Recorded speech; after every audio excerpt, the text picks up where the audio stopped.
So if we could just start by getting a slate from you. So I'm Mike and I'm Andrea's dad. Awesome. So I talk to you or talk to the camera? No, you talk to me. I talk to you, okay. 4 years ago, I set out on the journey of making this show. I came here because I had a story to tell, and I'd recently realized that my family's bizarre and horrifying saga wasn't actually a one-in-a-million story. Instead, it sounded nearly identical to all of these other stories of families experiencing Munchausen by proxy. And it's this powerful shared experience that fuels the show to this day. I've talked about my sister, Megan Carter's case periodically throughout the show, namely in the first and second seasons, episodes that I'll link to in the show notes. But my history follows me on this road, and it takes a new shape with each new case I learn about. As my understanding of Munchausen by proxy deepens, so does my understanding of my past, of myself, and especially of my family. I'm Andrea Dunlop's father. Been her father for a long time, in fact, ever since she was born. And so that's who I am. That's who I'm here today to discuss with my daughter some topics that relate to the challenge we had in our family with Munchausen's, and also to help complement my daughter on the wonderful work she's done in bringing this very difficult subject matter to a wider audience with the objective of helping people who have suffered from this and revealing some of the difficulties we went through as a family. And it's very difficult to discuss, and I'd much prefer not to do it. But the value of doing it, I think, to explain to other parents who can see signs of this happening at an early age, will, I think, make a big difference. Aw, Dad. Season 5 brought me back to my sister's case because, if you don't know, she was a part of Sophie Hartman's legal team, so Megan plays a role in this story. But I also wanted to explore the parallels between the two families, the Hartmans and the Dunlops, and the divergence ultimately in our two paths. Both were upper-middle-class families who grew up in idyllic suburban settings.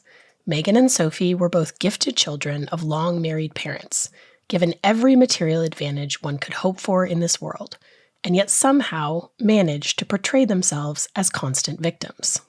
I've always been close with my parents, and I've always admired how they handled the situation with Megan, but it's only as I've encountered all of these other stories, Sophie's in particular, that I've really understood their emotional courage. My parents and I have talked about what happened with Megan in depth many times over the years, but this is the first time either of them have ever talked about my sister publicly. My dad is, in all ways, a big man. He's a successful entrepreneur and a 6'3" former rugby player. And in case you can't tell, he's British. And if you think he gets a lot of mileage out of that accent, you'd be right. He's an indefatigable optimist and irrepressibly outgoing. He collects friends everywhere he goes. Airplanes, restaurants, his UPS delivery guy. My dad is chatting them up. But even though my dad loves to talk, now you know where I get it, I didn't think he'd ever want to talk about this. Through the years, especially as I've become a parent myself, I've come to a deeper appreciation of what it must have cost my parents to accept who my sister is. And this potent mix of shame, fear, and grief, I believe, holds people like the Hartmans back from ever facing the truth. You heard a bit from my folks in season 5, but today I wanted to share more of my conversation with them, because particularly after meeting Chalice last season, I've come to believe that courage is contagious, and my parents are two of the most courageous people I know. We've all spent years wondering where things went wrong with Megan. Was there a moment we could have helped her before this all escalated? For me, those disquieting memories go back to high school, but for my parents, they go back much earlier. We've certainly gone back through our own history with Megan many, many times. And, I think one of the things that's most complicated for me is that I have many really nice memories of her from when we were growing up. And I wonder if you could just sort of talk about what was Megan like when we were kids? What are some of your memories of her when we were kids? She was relatively just a normal kid, but very early on we started to see symptoms of becoming a hypochondriac, how she wanted the attention of illness very early on. And the earliest example was when she needed glasses, or she said she needed glasses.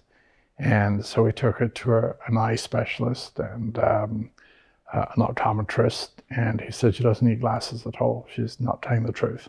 I think I'm fairly observant, and I thought there's something strange about this.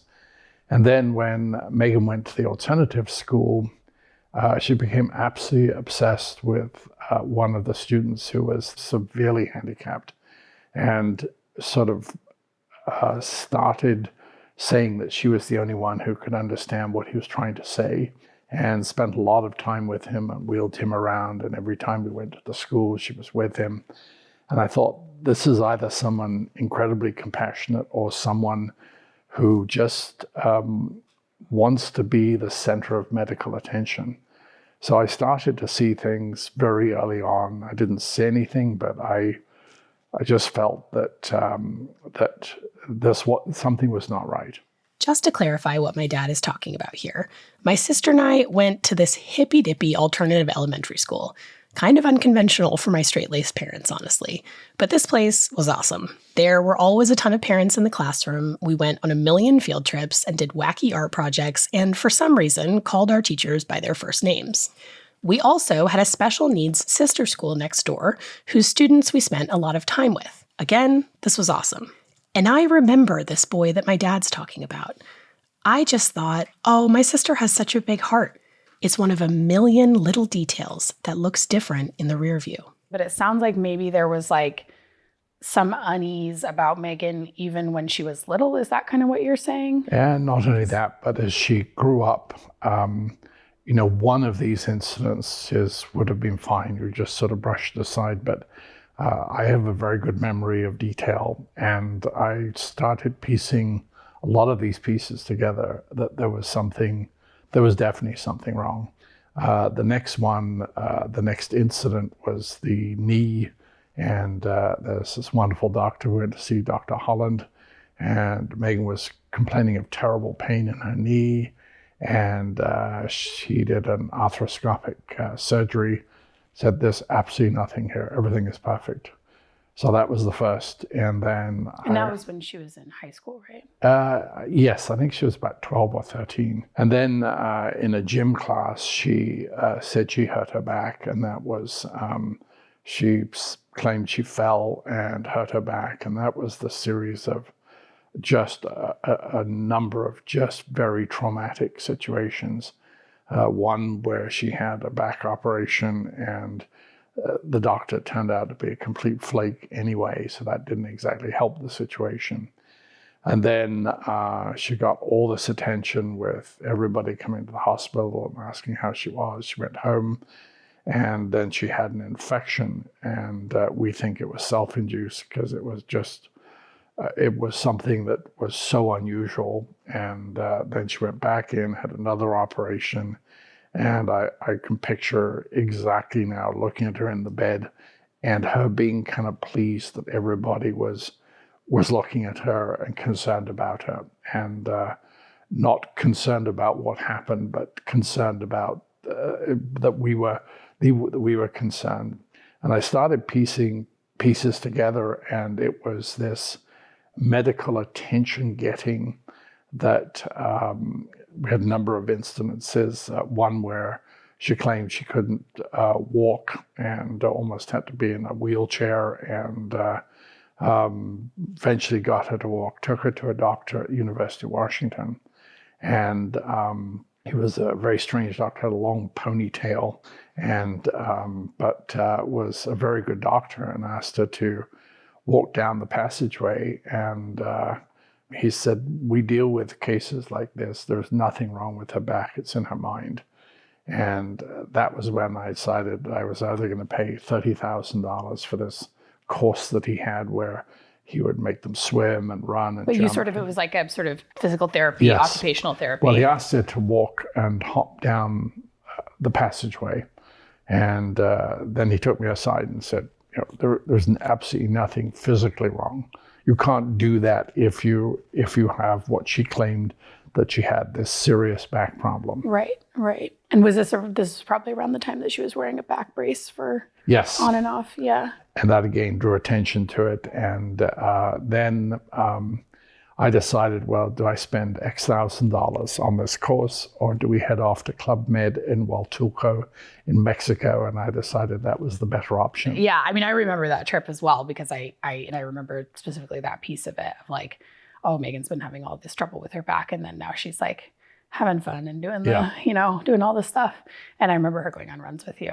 Yeah, and I mean, for you and Mom at the time, like, do you remember having conversations about your concerns about Megan, and like what were those? Yeah, what were those? Just sort of like something's off. Well, that she was, an incredible hypochondriac, and that she appeared to get pleasure for being involved in medical intervention. So at the time, your framing of it was she's convincing herself she's sick, not this is deliberate deception. She knows she's not sick, because of course we would not have had any of that framing at the time, right? I think it was, I had the feeling it was deliberate, that it was a prescription in order for her to get attention.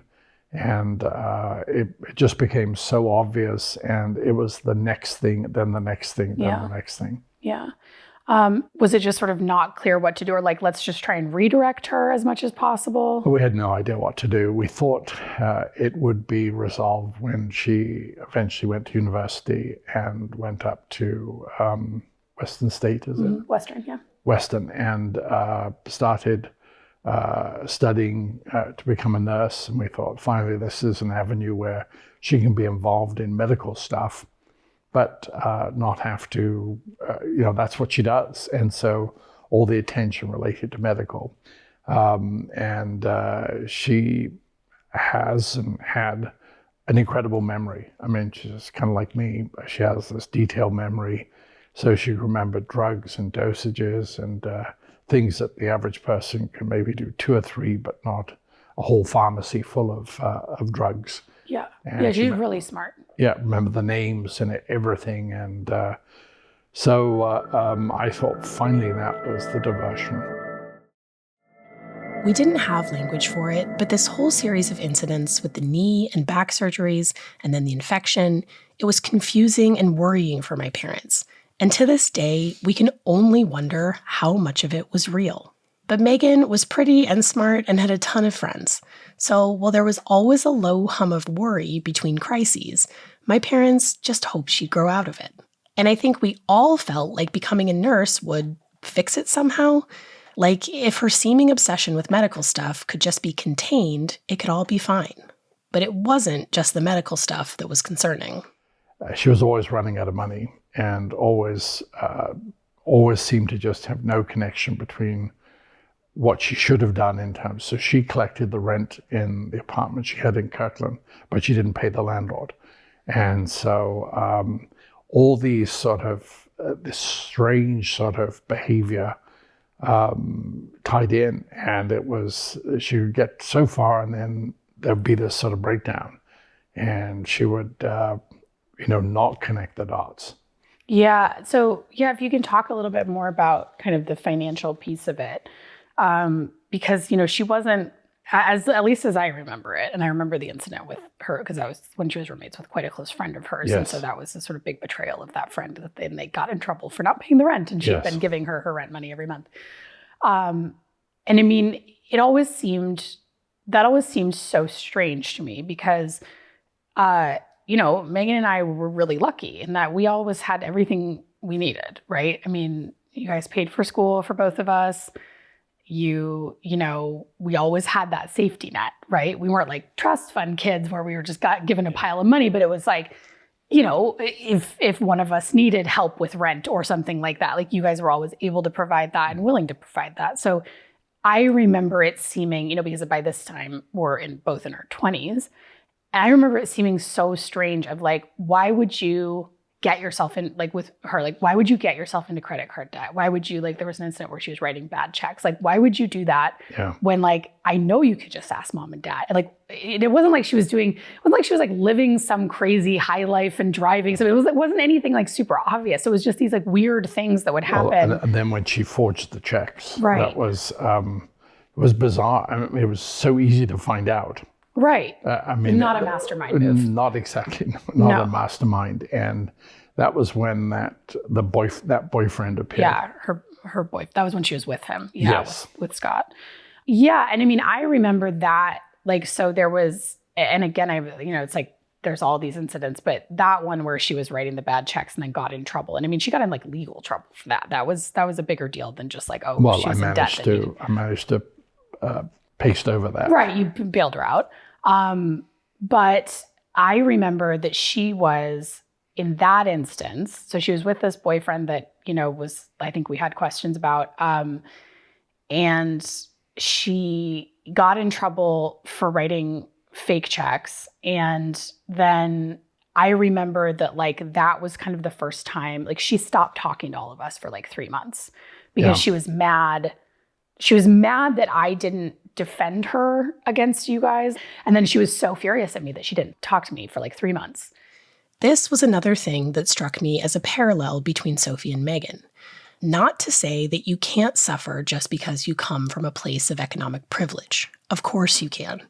But with both of them, there was this insistence on seeking out opportunities to position themselves as the victim that seemed pathological in and of itself. Like Sophie choosing to become a single mom of 2, or my sister fabricating and then pretending to lose a twin pregnancy after her fiance left her. I've covered this story in depth in previous episodes, but when my sister was in her 20s, she pretended, very convincingly, to be pregnant with twin girls, and then called my parents and me while we were all out of town, a theme that would repeat itself over the years, to tell us that she'd lost the babies 6 months in. I was living in New York at the time, and I can picture exactly where I was, in my first tiny apartment with the ceiling that leaked prodigiously in heavy rains, when my dad called me to tell me that Megan's story about the babies had unraveled, that she'd never been pregnant at all. But even as the evidence mounted that my sister was capable of very serious deception, my dad second-guessed himself. I always felt in the back of my mind, have I made a dreadful mistake? Is this my daughter who's just having all these terrible things happen to her, and am I being unsympathetic?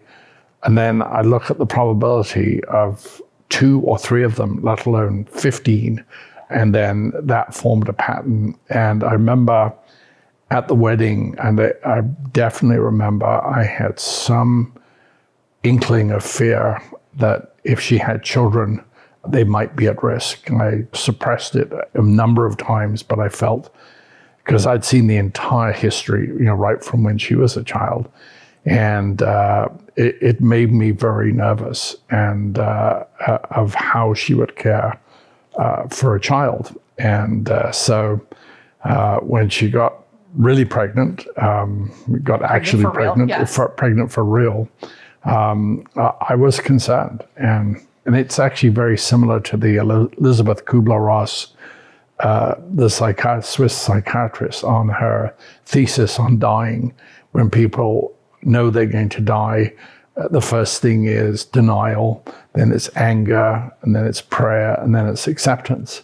And I think that's a very natural human trait. And I think for parents of children that have Munchausen's disease, you keep on replaying it, and it's more comfortable to be in a state of denial. It's absolutely horrifying when you confront it and you realize that it's not, and it is the real thing.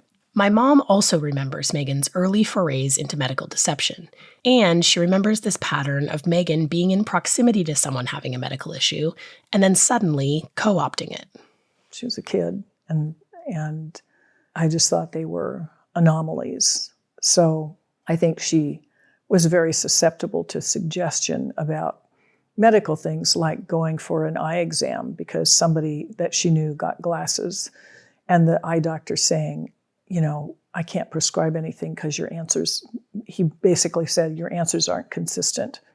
So she was just making it up. And then, any medical thing, the only thing I can think of that was truly, a problem was her tonsils. And she had a tonsillectomy, and I don't remember what age. She was pretty young. And she really did have infected tonsils. But I just think anything. And then she had people on swim team had asthma. So she had asthma. And somehow she managed to get prescriptions for things. And there were just, looking back, there were many instances of that sort of thing. Any medical thing turned into a big deal. Yeah. And we didn't really put that all together until her son started having trouble right off the bat, starting with being born prematurely and then having various medical problems. My mom and I have always had an easy relationship, and we've always been close. My mom is tall and slim with salt and pepper hair. She's kind of the opposite of my dad, reserved and self-contained. She loves gardens, books, and most of all, she loves dogs, her gorgeous German Shepherd, Jenna, in particular. My mom stayed home with my sister and I growing up, doing the unglamorous but important work of taking care of everyone in the family's needs. My dad is an entrepreneur, and he worked a lot while we were growing up, so it was my mom who was there for everything, driving me to tennis after school and taking my sister to swimming at the ungodly hour of 5 a.m. She is the emotional rock of our family, and she's honestly just the best mom ever. Even as the troubling incidents with Megan piled up, my mom remained hopeful for her daughter. And I think what we have to remember is sometimes I look back and I think, why did we not realize there was a real problem earlier? But it was incidents, and then there would be a long period of seeming normalcy, where everything was great and she was this intelligent, vibrant girl. And, I think the other part of it is when she met her husband, I thought, oh, he's a nice, normal guy, and she's going to settle down now. She's going to settle down and live a good life, which was really stupid in retrospect to think that she would just suddenly turn a corner. But I guess that's what I hoped. Your dad and I used to walk up in the trails across the street, walk the dogs, and we started talking about it and putting all these pieces together, and that's when we decided that. And this is when her son was about a year old? No, it was earlier than that. So sometime in the summer or fall after he was born, we started to worry about this. And then I contacted a couple of the doctors, and I went to a doctor's appointment with her and her son.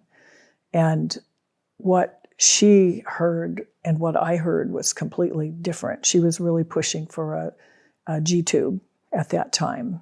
And I think I only babysat him once when he was very young, and he just screamed the entire time. And looking back on it, I realized it was because he was hungry.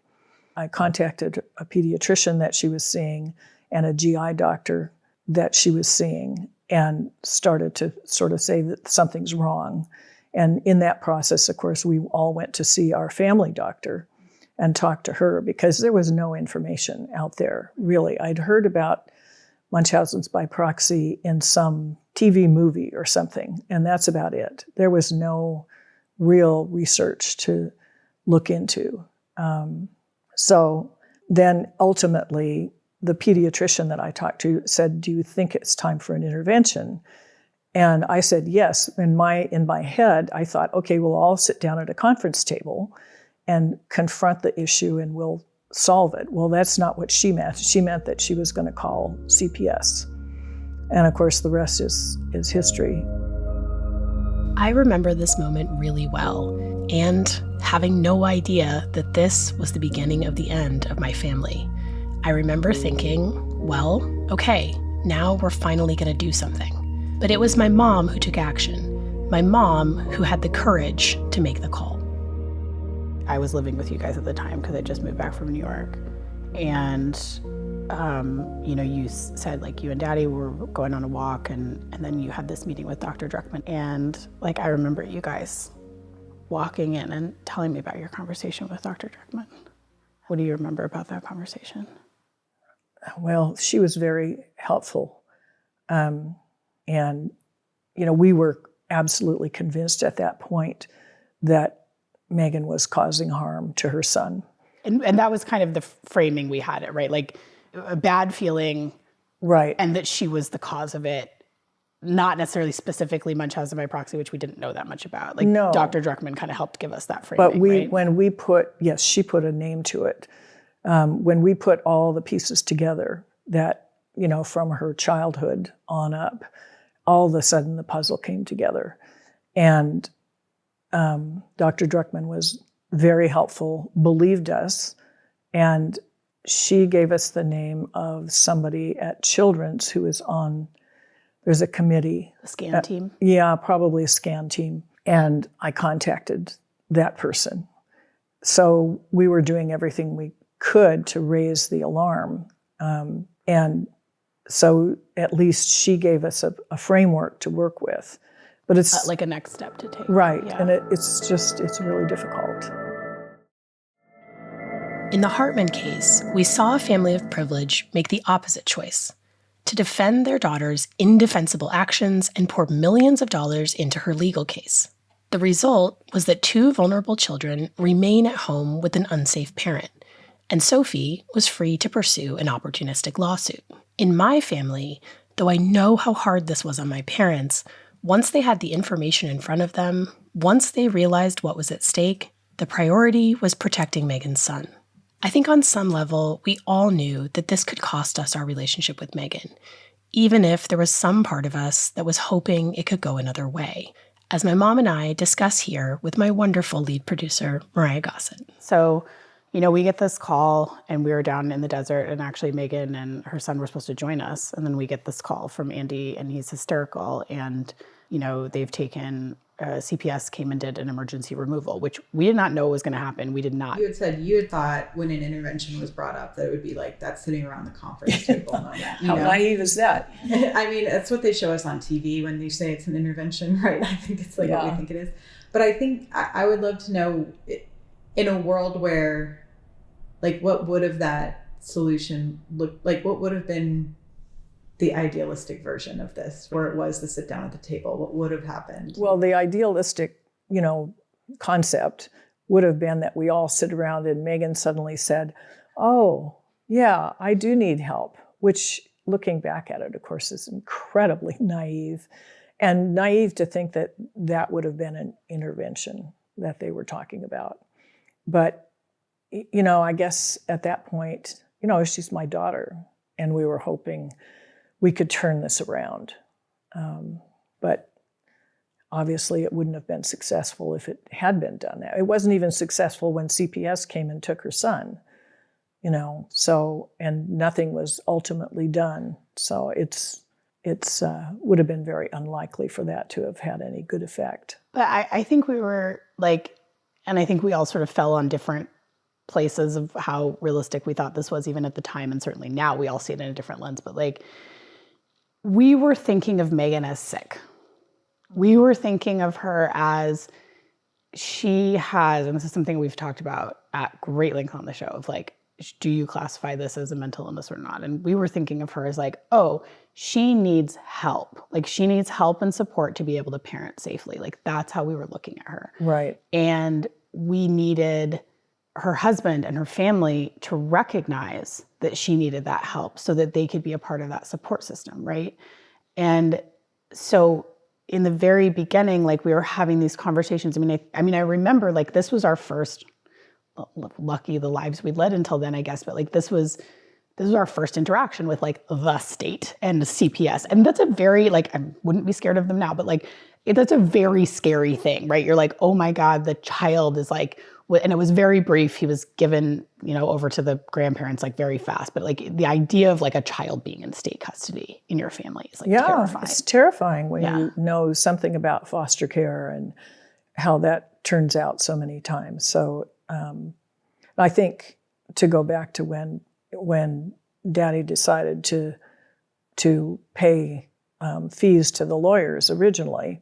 We were trying to help, and looking back on it, I wish we hadn't, but that was that. Our family's always been eager to help and support our kids.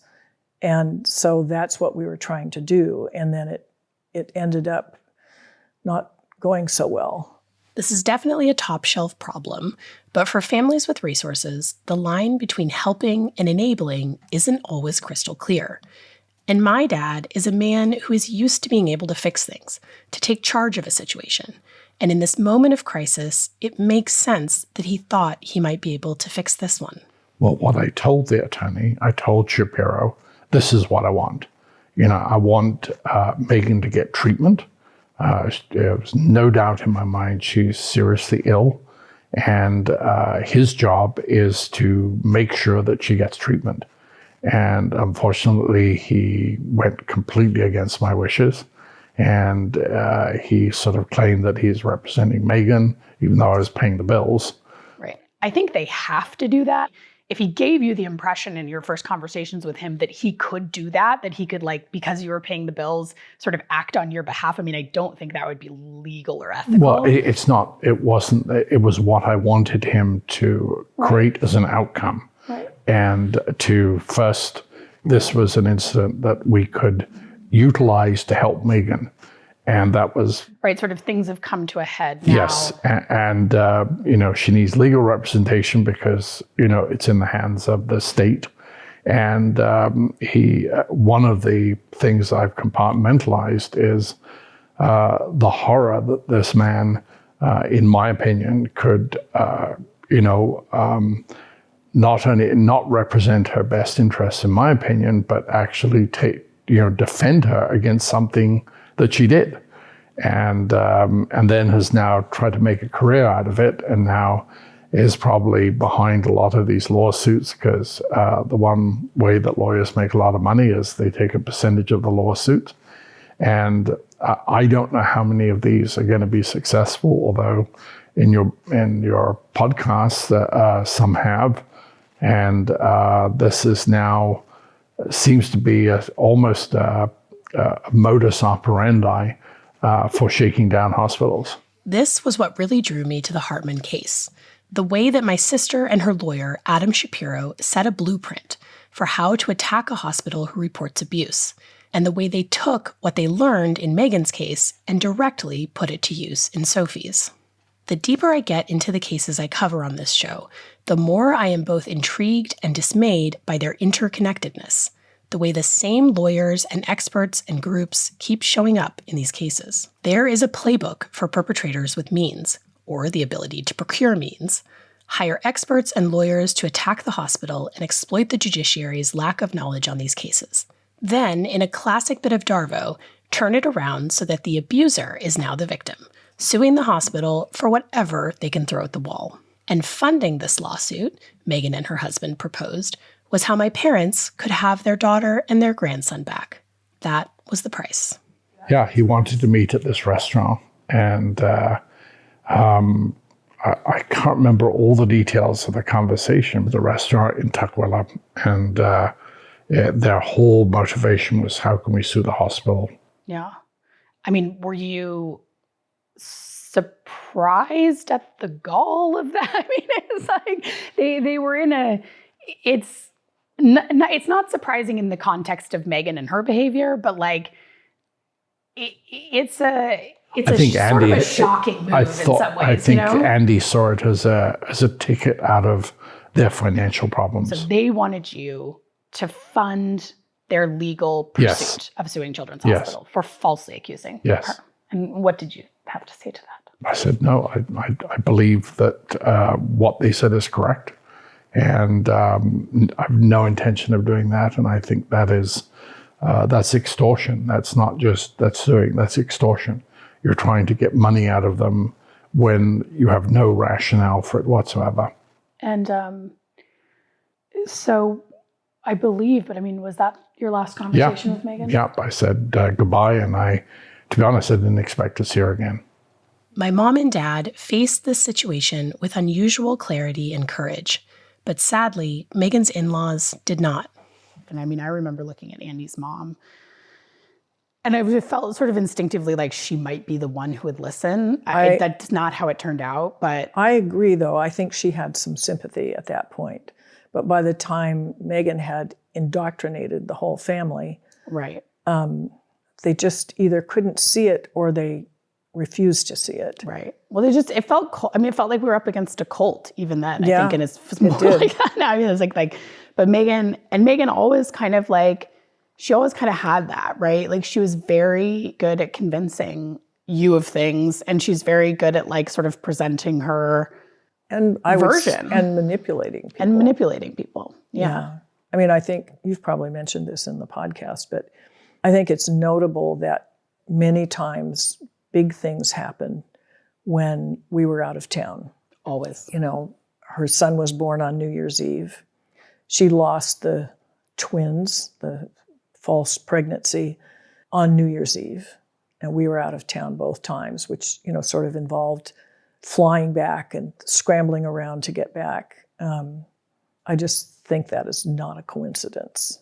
It was always sort of maximum drama. Absolutely. And like this was something that I actually don't have a memory of, but she had a big health crisis right when you guys were coming down for my college graduation, right? During the first investigation into Megan, she was evaluated by a psychologist who also interviewed my parents and me to get a family history. So she went and saw the psychologist. I do remember talking to him and really having the impression that he thought something was wrong. I mean, I believe he mentioned that he felt she had borderline traits. Because I think that was the first time I'd heard of it. I think he said that she had a very narcissistic personality. And that's what I recall. Yeah. And I remember feeling reassured by that because I was like, oh, they see it. Like they see that something is wrong here, but it just came to nothing. And I got the sense that they sort of like sent her off with like, ma'am, you need to go to some therapy. Yeah. And I think it was very clear from our talking to the CASA representative that she kind of intellectually ran rings around Andy's family and had everybody under her influence. We have limited information about what went on during the first investigation because we were on the outs with my sister and the records for the case are sealed. We got some insights from the social worker and the CASA, or court-appointed special advocate, who was representing my nephew. We don't know what the results of the psychological evaluation showed, other than what the psychologist shared with us during our conversation with him. What I now know after studying many of these cases is that a psych eval is of limited use in a medical child abuse case, particularly if that psychologist has not reviewed the medical records. This is not a diagnosis that can be made from conversations with the perpetrator and their family. It's a crime for which there either is or is not evidence. But we knew none of this at the time. All we knew was that we were now the enemy. When was your last conversation with Megan? Do you remember? I don't specifically remember because I don't even think I talked to her after the CPS thing. Like after the removal? Right. And because my name was in the... So she would talk to Dad and she talked to me for a little bit and then... Right. Yeah. And I don't believe I ever talked to her again. She just wouldn't even speak to you. And I, of course, saw her at the meeting after the case. So that was the last time. But that was it. And we haven't had any contact since then. The state's dependency petition for my nephew was dismissed. The social worker tried to reassure my mother afterwards that they had nonetheless, quote, implemented a safeguard to protect my nephew and get Megan the help she needs, whatever that means.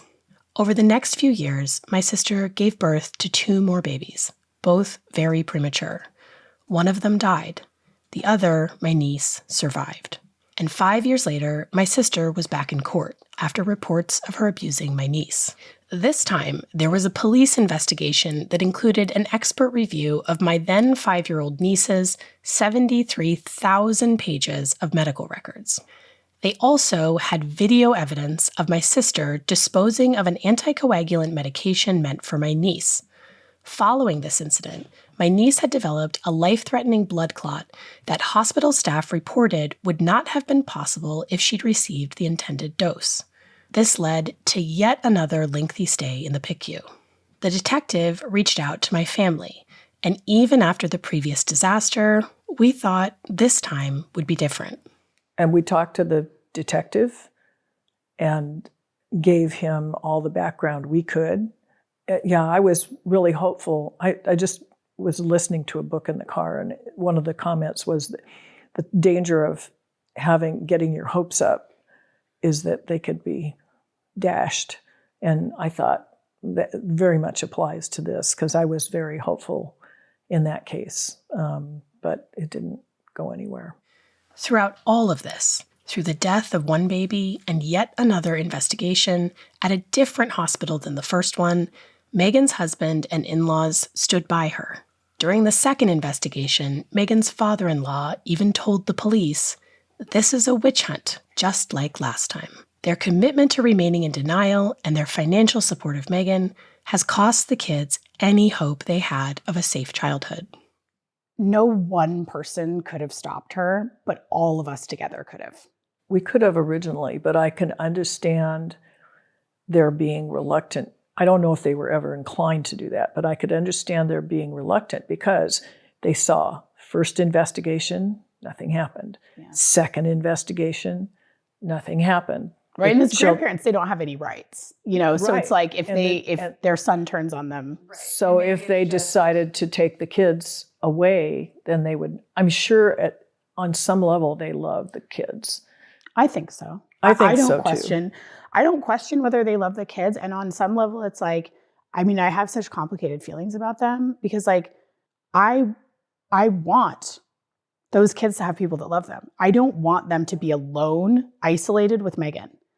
And I think the person I have the strongest feelings about is Andy, because I'm like, you are a collaborator now. You're not just an enabler. You are the person that could have stopped this. You're the person who has legal rights, and you didn't. And you had a duty to protect your children. He had and you one have job. Absolutely, you have one job, Andy, And that's to protect your kids. to protect your kids, and you didn't do it. Yeah. And you abdicated that 100%. You've been presented with so much evidence about the abuse, so much evidence about her deception, and you have chosen to disregard all of that. I always wonder what story Megan and Andy tell their children about where the rest of their family is. I know we're the villains in that house, that we, in addition to all of those scheming doctors who keep reporting her, are the scapegoats. And sometimes it's hard not to think about what might have been. I know what good parents you were and grew up in the same house, and like, I know how much we would have loved to be in those kids' lives. Oh, we would have. And they missed out on loved it. so much. Yeah, I feel like we had so much love to give and didn't have the opportunity. So, and I think about how much we love your kids now and how much we enjoy spending time with them. And it's such a special relationship. And, and it's just a shame that Megan's children have missed out on that, and we've missed out on that. The interesting thing in the future is going to be, as the children get older and older, they are obviously going to be exposed to a lot of, what happened to me when I was younger. And in the daughter's case, that was her entire early life was spent in hospitals. So I think it's going to be interesting to watch, and I hope springs eternal, and I think that I don't think we'll be reunited with Megan, but I look forward to the possibility of being reunited with the children, and but I think time is a great healer, because once they're outside a certain age group, they're protected by themselves. I mean, why are you giving me this? Why are you doing this to me? Why I don't feel ill, et cetera, et cetera. And you've done some, really interesting interviews with the recognition. And I think part of the great work that you're doing and part of the resources that we're very happy to provide for the surviving children, because talk about a crisis and a catharsis when they realize that all the stuff they've been through was created. And, I think they come from strong genes. I think they'll be strong children. As I said in the finale of our last season, this show has always been a sort of love letter to my niece and nephew, strange though that may be to say about a true crime podcast. And for this reason especially, it was important to me to capture my parents' voices here, in this time capsule of the Dunlop family saga. My parents are fortunately still in good health, but they're in their 70s. There is time still, but it's not infinite. So to my niece and nephew, just know the door is open and that we're holding out hope. I hope you get to meet your grandparents someday. They're wonderful people. You deserved to have them in your lives, and I'm sorry you didn't. And I'll let them have the final word. What would you want to tell them now, and then what do you hope for them in the future? I hope for good health, mental and physical. And I hope they are able to see the situation at some point for what it really is and was. Maybe they'll listen to your podcast and realize that people did see, people did care. And we did all we could do. So I hope that someday they realize that. That we're still here. And we'll always welcome them. And we'll always tell them the truth. And it's not that we hate Megan. It's not that we just anything adversarial against your mother. Is that we know the truth. And when you look at people, when people tell you something, you have to look at what the motivation is. And as they get older, having to explain to them that what possibly could have been our motive other than to protect them. I mean, what other possible motive? Financial, their publicity, so what did we gain from trying to protect them?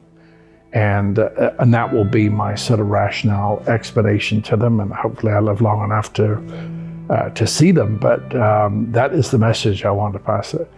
From a pure logical standpoint, why would we have ever done this? And we did it not for Megan, we did it for you. We were protecting you.